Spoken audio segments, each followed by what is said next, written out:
Raghuramakrishnaraju, AP deputy speaker. ఈ పేరు వినగానే మన కళ్ల ముందు చాలా అంశాలు గుర్తుకు వస్తూ ఉంటాయి. వైసీపీలో ఉంటూనే ఆ పార్టీ అధినేతపై ఒంటరి పోరాటం, ఎవరికీ భయపడకుండా విమర్శలు, అరెస్టు కావడం, కస్టడీలో ఇబ్బందులు ఇవన్నీ గుర్తుకు వస్తూ ఉంటాయి.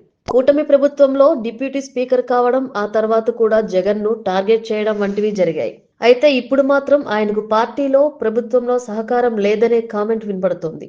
టీడీపీలో ఆయన ఒంటరి రాజుగారు అయ్యారు అనే కామెంట్స్ వినపడుతున్నాయి. డీఎస్పీ జయసూర్య వ్యవహారంలో, ఐపీఎస్ సునీల్ వ్యవహారంలో ఎదురు దెబ్బలు తగిలాయి అనే కామెంట్స్ వినపడుతున్నాయి. పివి సునీల్ పై చర్యలకు రఘురామకృష్ణరాజు పట్టుబట్టినప్పటికీ పని జరగలేదు.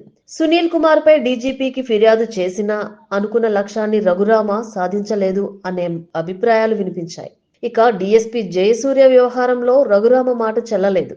డిప్యూటీ సీఎం పవన్ కళ్యాణ్ దూకుడుగా వెళ్లడం, ఆయన విషయంలో సీఎం కూడా సీరియస్ కావడంతో పోలీస్ శాఖ బదిలీ చేయక తప్పలేదు. కొత్తగా భీమవరం డీఎస్పీగా మరొకరిని నియమించారు. ఈ రెండు వ్యవహారాల్లో కూడా రఘురామ మాట చెల్లలేదు. దీనికి తోడు సుప్రీంకోర్టు షాక్ ఇచ్చిన తర్వాత సోషల్ మీడియాలో పివి సునీల్ వరుస పోస్టులు పెడుతూ విమర్శలు చేస్తున్నారు. బ్యాంకులకు రుణాల ఎగవేతపై వరుస కౌంటర్లు వేస్తున్నారు.